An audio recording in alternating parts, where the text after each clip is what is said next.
FreeBSD reviews, tutorials and gaming.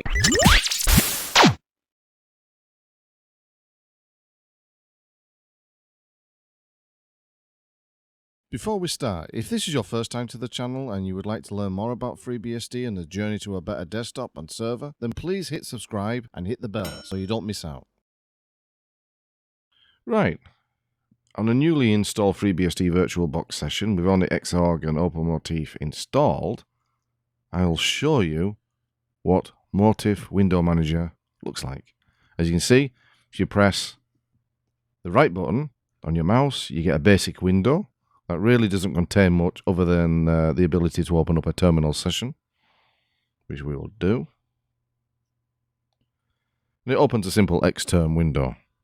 And from here you can configure the system, but when you minimize a window in this basic default install, it defaults down to a single tile icon at the bottom of the screen. So if you open up Xclock and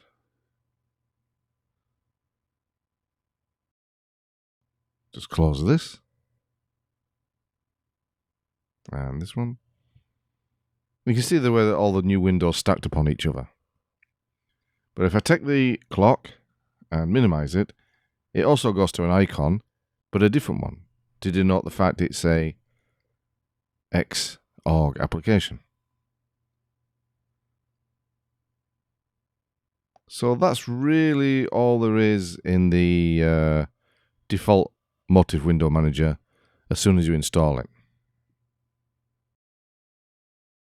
Before we go on to the next part, I just want to show you the memory usage of Motif Window Manager. And as you can see, it's 29 megabytes, which really, in the scheme of things, is nothing. So it's a very lightweight window manager. Right. The reason why it was so basic on this newly installed system is that if I look for the configuration file for Motif Window Manager, you can see there's none available. And if I look at Xdefaults, which defines the look and feel of the window manager, there's also not available. So really all you get is the very basic building blocks of it. And I'll show you mine. Right, this is my default, this is my Motif Window Manager system. I know that when I did a look around my desktop a while back, I was running KDE Plasma. Now, I sometimes, when the simplicity and the bare bones nature of Motif Window Manager, it gets a little bit too much, or I fancy a change, or whichever it is, I'll fire up Plasma, which, to be honest, is the complete opposite of Motif Window Manager.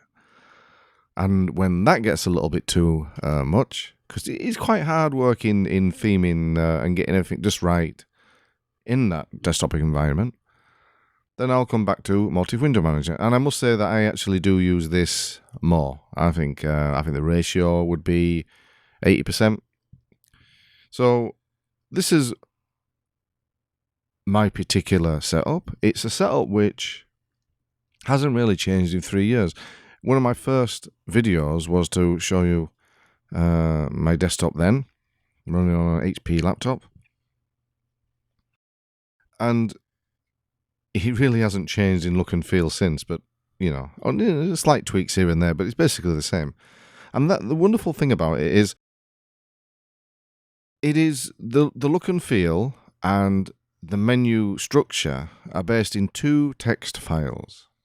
And I mean, that's one of the strengths of this, because what it means is if you have to, obviously make a backup, but if you have to reinstall or make a new system and you want the same workflow, all you need to do, apart from installing the applications in which you're used to using, is copy over the 2 text files, install Motif Window Manager, and you've got exactly the same setup. It's easy to clone. I mean, it's not like some desktop environments or window managers where, you just really, it's a lot more involved. There's a lot more convoluted messing around.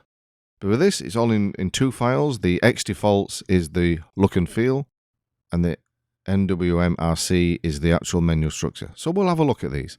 If you remember from the first part of this video where I showed you the very basic and there were no such files, I'll show you this one now. So if I just cat, I don't know, the mwmrc,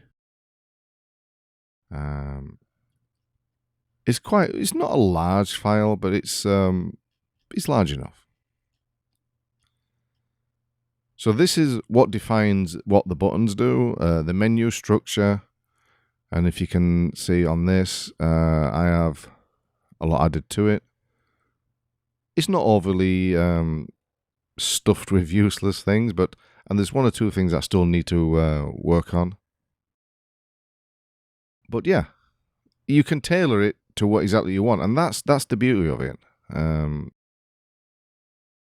to pack icons, I'll show you all this in a minute. So if you want to add something to the menu, let's have a look. Let's go to the top. We'll just edit mwmrc. Okay. Right. That's obviously the title, so if we're going to change that. So as it says FreeBSD 12. So for a quick example how you change things, if I just put .1 and save that.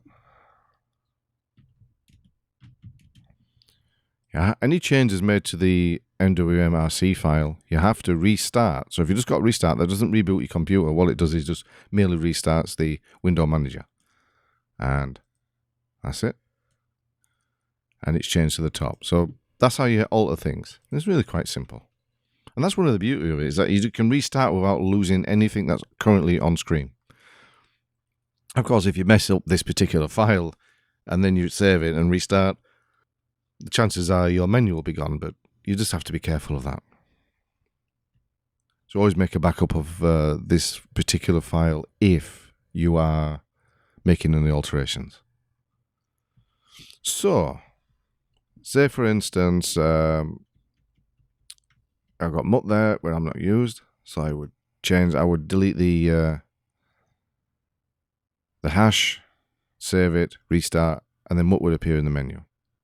So if you want to, the way that the menu system is set up, if you want to add something, you add within the quotation marks, you add the item description, the kind of name that you want to use.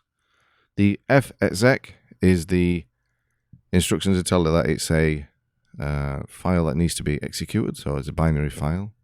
Either through PKG or through ports, it doesn't matter. The actual name, it has to be in the proper case, can't use the same uppercase as in the description. And followed by the ampersand, which then tells the computer just, the Motif window manager just to carry on operating. Otherwise, you're going to get stuck. And that's it. And that's all you do to add items, which is pretty cool. There is another one which is the F menu, so you can define new menus. Say, for instance, window apps down there.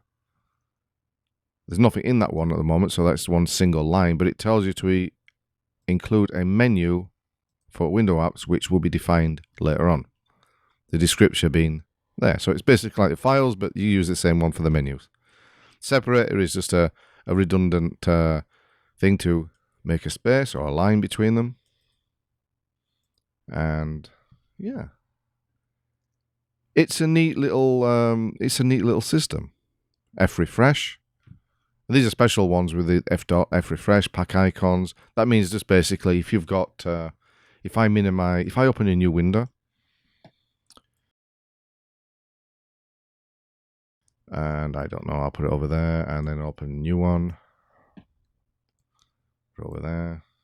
Actually, we'll have a look at top as well, considering that we did it before. Even on this one, it's 539, and I've been using this system prior to making this recording, and it's running simple screen record, so that's not too bad.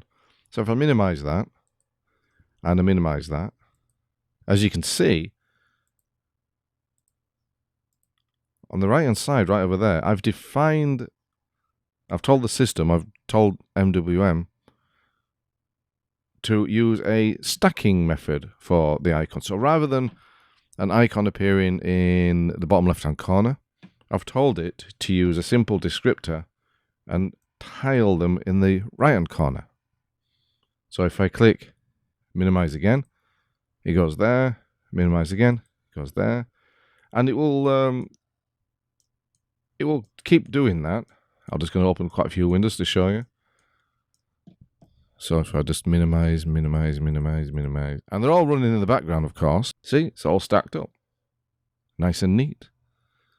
And I prefer, and this is my own take on this, I prefer this. There is another way that you can have a little, it is basically just a kind of a dock, a little big, large box that sits on the bottom of your screen. It's not a dock as such, it's just a box. And icons can appear in that of minimized applications. I do prefer this way. It's for me, it's more minimal, and I like this. It's not as if the system has minimal specs. I mean, it's not the newest computer, but you know, it's got 32 gigabytes of RAM and 8 cores. And I've now changed over to an SSD to make it a bit faster. And the computer itself is overclocked, I think. Let's have a look. I got a new motherboard, by the way, because I had a motherboard failure. So if I just put, I don't know, CPU Y. Nope. Oh, could have been X. There you go. Run a super user. Oh, never mind. We'll just leave it at normal user. I'll tell you what, actually, what we'll do, I'll change to super user. CPU X. Right, okay.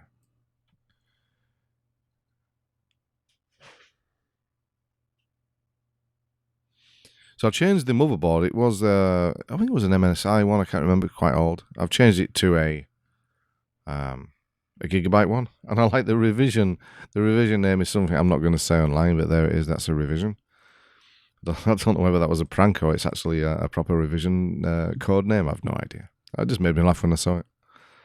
But anyway, I changed it, and this motherboard is really, really good at overclocking, and it ties well with the FX 8350. So I'm quite happy with it, actually. There was always a limit to the MSI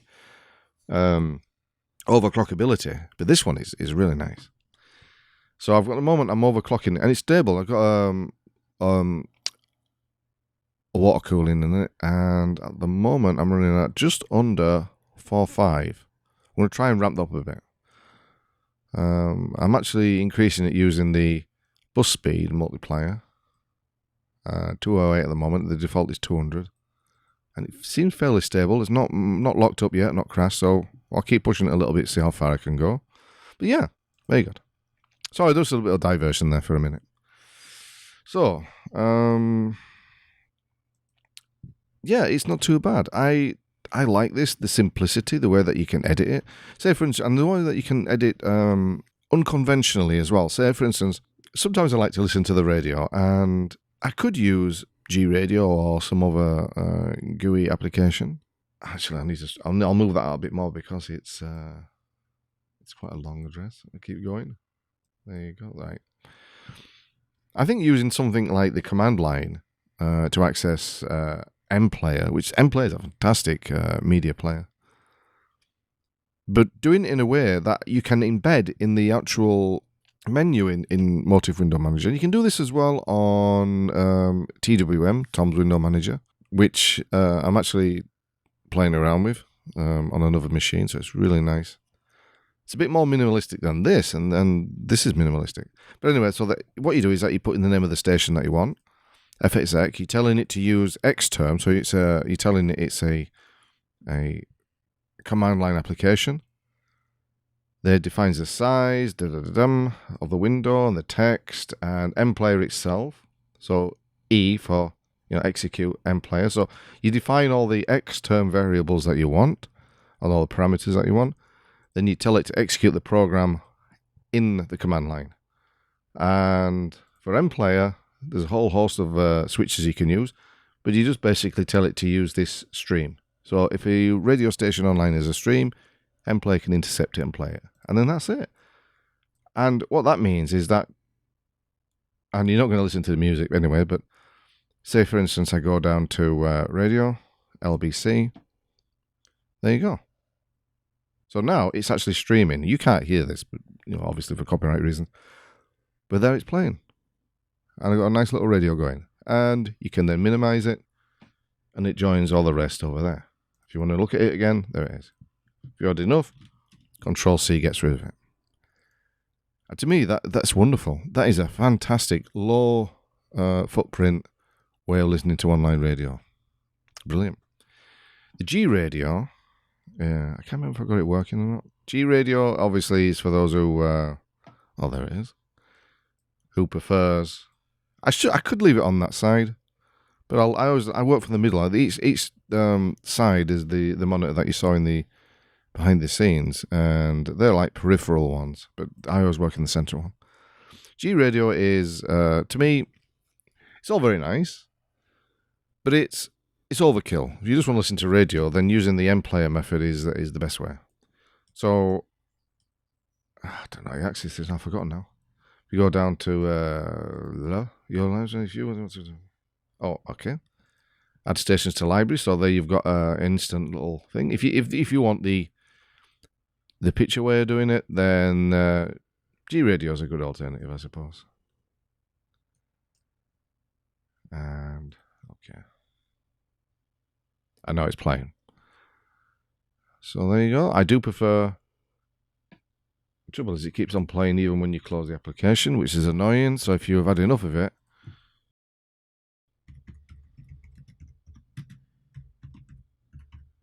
whoops, let's just spell that right.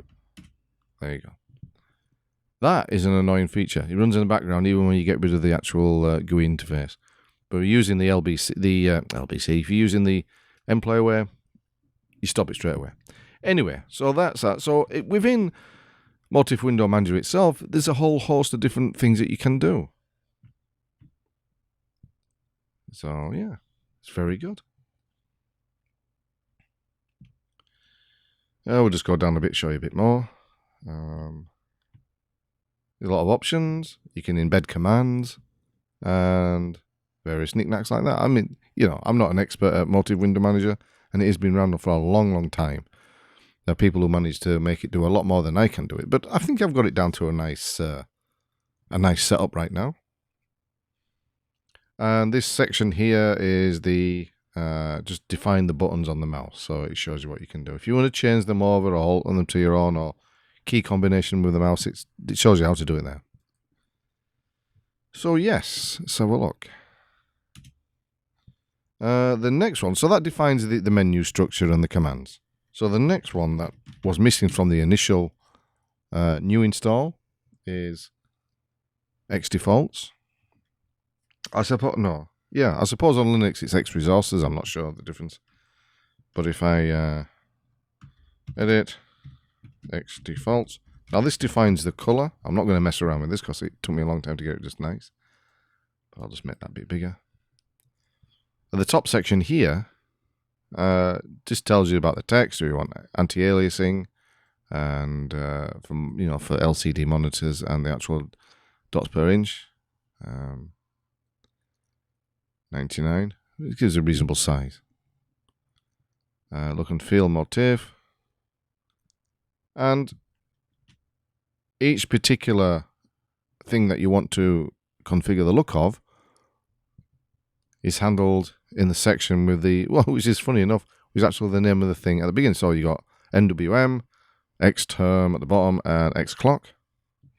So for this, it tells you to put the border on, what type of border, color, say for instance of a change, the active background. So the background is this particular blue frame. So the active window. If you get a window there, because I'm on sloppy focus, it's swapped. So you can. The great thing is as well, if it was scrollable, you'd better do in the background while I'm in the front undisturbed. This is very nice. You don't have to click.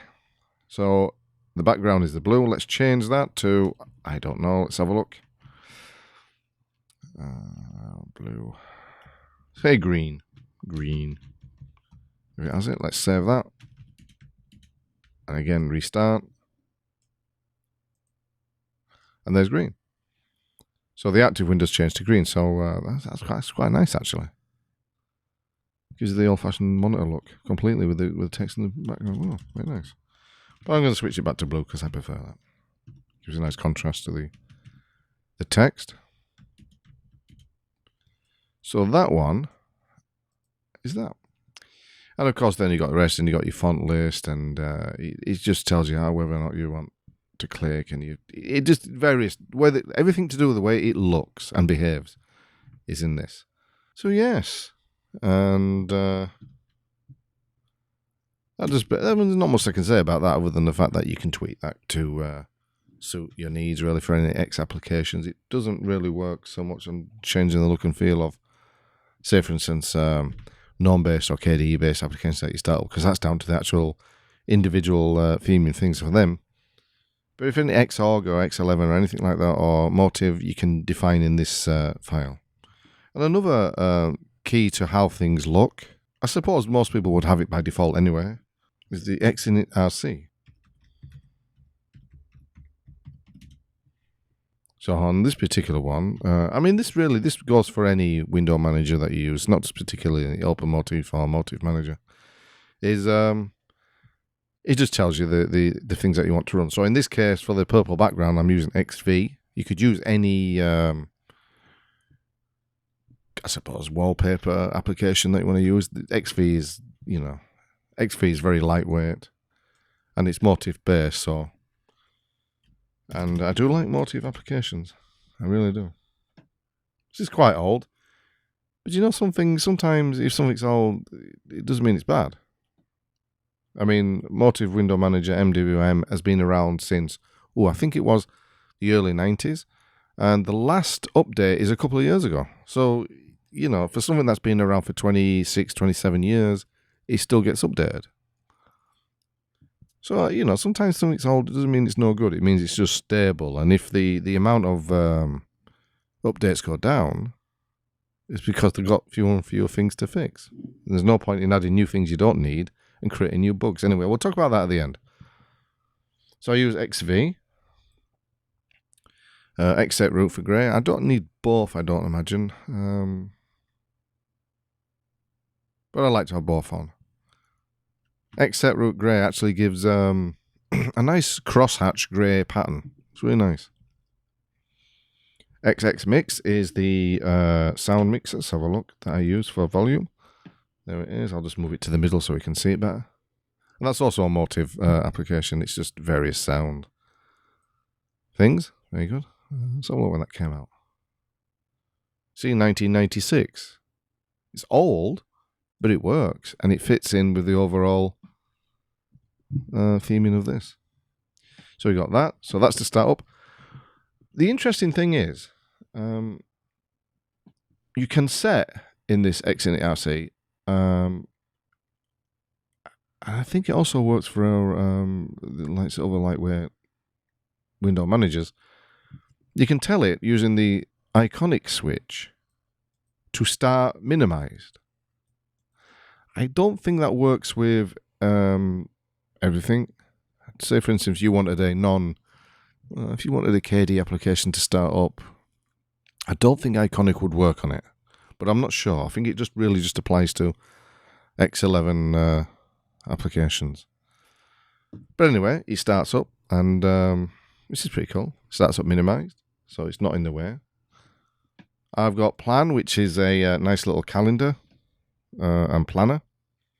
There's two parts to that. There's a daemon that runs in the background, and obviously you got the user-facing part. I tell both to start up automatically. Plan D, which is the daemon, runs nice and quietly in the background. And Plan, which I've not told it to be iconic, will start up. So anything that I've got booked, which I haven't at the moment because I've just moved the system over to... it's basically a new install. I haven't set anything yet. I'll have to try and remember. I'll have to drag them over. That's the great thing, is that you just drag over the dot file into this new one, and it just automatically does it. So if you've got any appointments, you just click and you get the appointment manager, and it pops up and you get an alarm and everything, which is pretty cool. X clock you've seen. It's set borderless. I'll do another video on that actually at some point to show you how you can set up it to start with no border. The border being, say, for instance, obviously, and the big blue border around it. You can set up so it's borderless and sets just in the corner like that. It means I can't move it around, but it's there all the time. And GK Realm is the process manager there. So you can see using the clock, calendar, lunar phase, which is nice. CPU usage. And you can see the simple screen recorder is putting some of it to use. You've got temperatures. And temperatures, really? I'm overclocking the system and it's saying 15. That can't be right. And surely that can't be right. It could be right, I suppose. Wow. If that's the case, then the sort of like water cooling is doing a fantastic job. That can't be right. It goes up a bit. Do you know it could be right? But we'll see. Because I can hear the machine just working a little bit and then the temperature goes up and it goes down. Okay, fine. Disk activity, network, and you can set it to the mail. And any scripts that you want to start up, and DSP mixer, which I won't know, and the rest of the file obviously is different desktops and various knickknacks. You know, exec, MWN to start it. And that's that.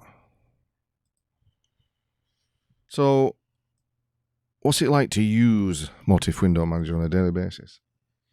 You get used to it. If you're used to the GNOME or KDE or Windows way of doing things, it's going to be a bit of a shock because it doesn't work that way.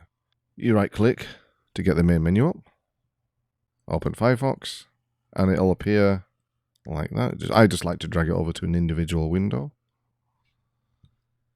And then you have another one. You can say, for instance, I want a, I don't know. I want to listen to the radio in the background. There it is. I'll leave that playing like that. And I could start up an Amiga if I wanted an Amiga session. There we go. I've not loaded anything in, but if I wanted that going, I could do a nice little bit of gaming there, which I'll be covering in another video, and give myself new ideas all the time. So yes, and if I want to do some word processing, I'll just minimize that, drag that over there, and it's not on program, I have to add to that. Oh, I don't know what else. Kdenlive. At the moment, I'm swapping between Kdenlive and Shotcut for video production. I like both. Kdenlive was really unstable for me for a long time, so I shifted to Shotcut. Now, for some reason, it's working fine. So I'm kind of, I don't know. I'm kind of swapping now. I don't know. Open recent. That's that. Complaining about fonts. And I'm actually making this video now. So, that's kind of weird. So you got that. I'll just minimize that. I'll minimize. See, this having multiple monitors is a great thing to do. But this window manager makes workflow really easy for me. I find it so intuitive. There's no dock at the bottom to get in the way. There's no menu at the top. Everything's laid out. You've got your clock on the right hand side. You've got your system resources there. Oh, and another thing about this window manager, if you've got a window on top of another one, say for instance, this OpenOffice here, if I right click using the right mouse button on the title bar, it raises and lowers the background window that's running. So if I just open up like that, so if I right click, if I left click on the background one, it brings it to the fore. If I right click on the foreground one, it lowers it so you can see the others. If I right click on this one, it disappears below OpenOffice. So it's really, that's really cool. It becomes so easy. You know, you do it without thinking. If you've got multiple windows on, because you don't get there were patches available, and I think there is a version of VMWM or something like that, which has virtual desktop. But in Motif Window Manager, there isn't any virtual desktops. So you do it all on one desktop. So if you've got multiple monitors, it really doesn't matter. If you've only got one monitor, then it can become a little bit cumbersome. But as long as you remember, you can lower and raise each application like this, or minimize to how you've set it, then you'll be fine. You don't think about it. I don't need. I mean, I've been using multiple monitors now for such a long time that I no longer need. I don't need virtual desktops anymore. I did in the past, and they were very good. And of course, Linux and FreeBSD did it way before Windows. And for the time and for the uses, they were invaluable. I'd always set them up to 6 virtual desktops, and away you'd go. But I don't know. I don't need that anymore. So to me, it's not a loss. And the speed and the low memory usage and just the way that it just generally uses low resources means everything else doesn't get lagged down. And I like that. I mean, it's all very well having compies going and wobbly windows, and they're all brilliant to look at and showcase your system. If you've got a laptop and you want to showcase it, then brilliant. But it's not always practical if you're working on video editing or audio editing, and you've got your word processor open for your scripts and Euro converter. That's interesting. No, I didn't know it could do Euro conversion. Huh? Very good. So you're doing your scripts. Then you've got obviously your sound recorder, which if you watch my behind the scenes video, I record through Windows Box at the moment, but I'm actually working to get it done by FreeBSD, because it's just one extra step I don't need to do with audio. So you've got your sound going. Let's record some audio. I'm not going to record there. And you've got your video editing, and you just got a browser going and your radio streaming, and you've got your Inkscape. What was that? You've got Inkscape in the background because you're designing your thumbnails. This is typically, this is typically one of the things that I have going all the time. Let's go down to Open Recent, FreeBSD. Yep, I'll be doing a review of it soon. So you got that. And so we've got all these going. And for me, this is the perfect workflow, because each window just pops up and I can manage them all. Well, look at that, user free 1.8 gigabytes. Not too bad considering all these are going on. So yeah, I could have a sound. I wish I will be having the sound on that, as well as recording and working on this, and I minimize them all down. If it gets too cluttered, minimize them down, minimize that down, and that one, of course, and that, and that, and that, without closing them. And they're still running in the background. You can still hear the radio going. And so, again, it's just stacked up there. So, very good. It's, for me, it works out very nicely. I like it very much. I don't want to save it. Another thing, if you close, you can close them down this way, just using your left click and then close option on it. But if there's anything needs to be saved, or it comes up, or you've changed anything, it won't let you close it until you actually restore it, which is bring it to that size again. So, like, for instance, Audacity, if I just minimize that, it's just done some blank recording, but if I try and close it, it won't. It'll just open it and say, and give you the option to save it. Which I want to show you something else as well about packing the icons. So if I just close all these ones, I don't need these ones open. You can Alt F4. If you want to do a bit quicker. Right, to pack the icons, which is an interesting term, but let's pack the icons. And what it'll do, it will, if you've got them, I don't know, one up there. Why you would have them like this, I have no idea. But say like that. And pack the icons, brings them down to the bottom right corner, which is neat. You got to admit, I mean, this is an old window manager, but it's its implementation is very good. And there's simple screen recorder recording, and I've been going on for roughly 45 minutes. Good golly. Right, okay. So it'll be edited down by the time it's on the video. So yes. Oh, a good mate of mine and a good mate of the channel, who's been at since the beginning, Mr. Duvalaki. He's got no different names over the years, but you know what I mean. He asked me to do this video, and it's kind of like, this is not a video that I usually do. I usually kind of, I don't do show and tell videos as such. But this one, I thought I'd do it because he asked me to. And it's a topic which I've not done before. And, well, not for a while anyway. And I wanted to show how do you minimize, what happens to running programs when you minimize them and stuff like that. So I wanted to show him Motif Window Manager. He's looking for a new lightweight desktop to use. He uses XFCE, but kind of like it's getting a bit funky sometimes. Because what you're finding is a lot of the desktops, especially the desktop environments, KDE doesn't seem to really suffer from this, is they're becoming Linuxified in the sense that they're relying on systemd. As systemd, like a cancerous growth, creeps throughout the Linux ecosystem, it's starting to put its tendrils into, it's almost like a fungus. It's starting to put its tendrils in things that it really shouldn't be.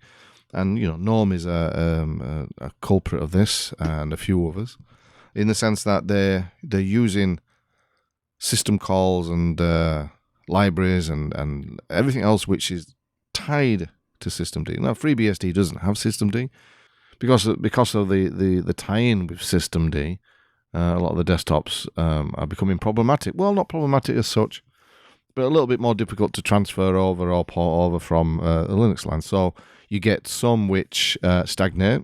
You get some which are very late. GNOME 3, I think, 3 point odd, was quite late in coming to FreeBSD. This is no big deal. I'm not a non-user. I used to like GNOME 2, and I like Mate, but even Mate, I suppose, is starting to shift towards more systemd integration in Windows.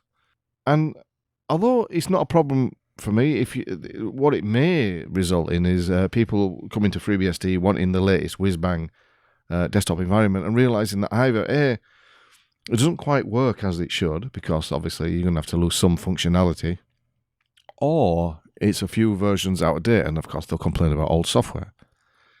You understand that none of this is FreeBSD's fault or FreeBSD developers. It is down to the desktop developers wanting to tie, let's say, become lazy, but I suppose it makes their job a little easy if they tie into systemd and systemd takes over, I don't know, directories or home folders and stuff like that. And it just means that it's more difficult to get that on FreeBSD. Now, you leave your window managers. Window managers in general don't tend to tie themselves into systemd.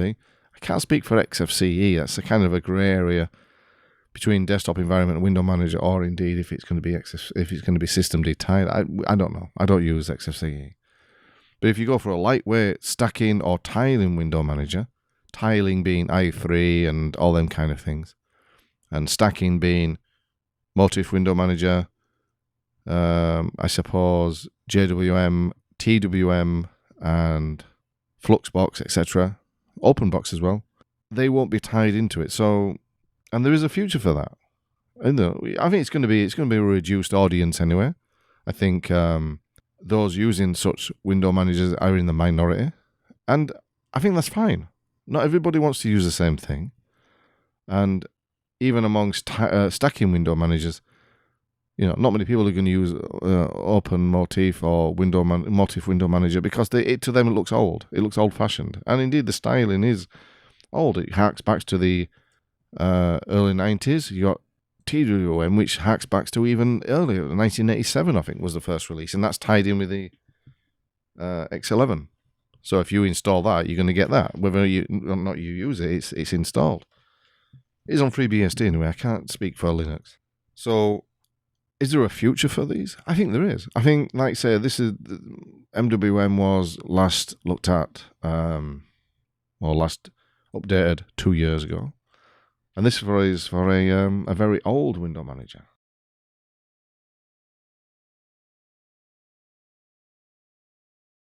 I'll just bring up the window manager. Hey, look at that. One of my pictures on there. Look, whee! That one there is what I used for my first video. My desktop. Hey, look at that. So it's actually part of the search thing, which I'm quite pleased of. So if we go to the Wikipedia,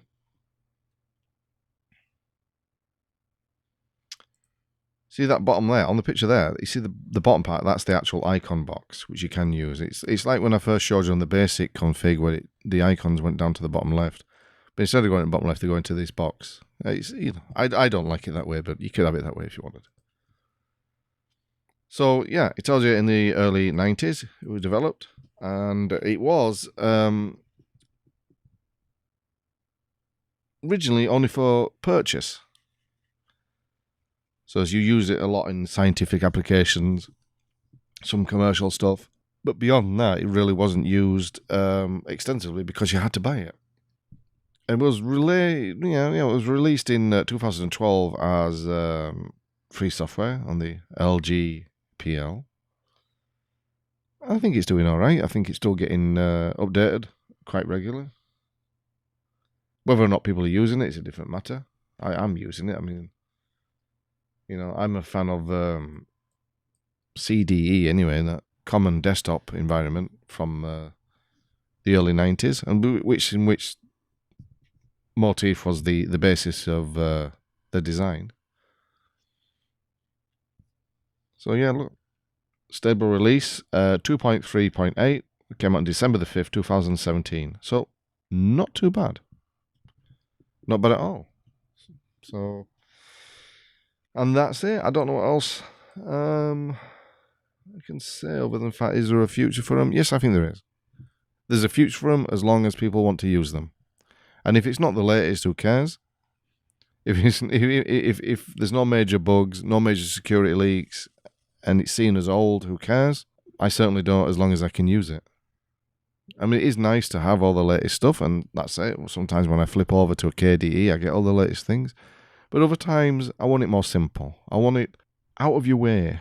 Your desktop, your operating system and your desktop environment, or your window environment, whatever you want to use, I think if it's in your way, if you are predominantly aware that you're using it and tweaking it, then I think it's in your way, and I think it's failing its purpose. I think a desktop environment or a window manager in particular, you should just you're there to use the applications on your computer, and you don't even give it a second thought that you're using it. Once it's set up, you shouldn't give it a second thought.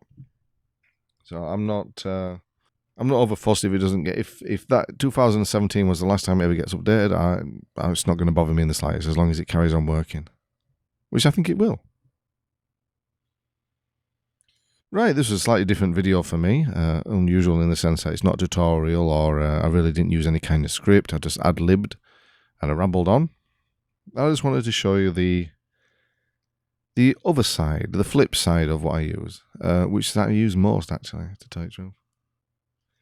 Anyway, that's all.